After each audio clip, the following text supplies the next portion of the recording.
Maharashtra 39 news network. सत्य बातमी, ठाम भूमिका. प्रकाशा येथे अवैध HTBT कापूस बियाण्यांवर मोठी कारवाई. 8 लाखांचा मुद्देमाल जप्त, दोघे अटकेत.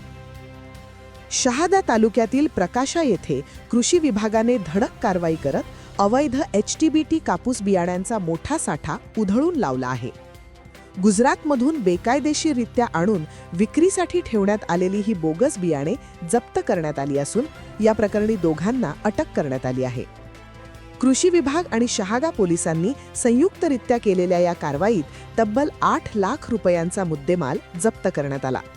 शेतकऱ्यांची फसवणूक करून आर्थिक नुकसान करण्याचा प्रयत्न करणाऱ्या या प्रकारामुळे परिसरात खळबळ उडाली आहे. दरम्यान अशा बोगस बियाण्यांमुळे उत्पादनावर गंभीर परिणाम होऊ शकतो.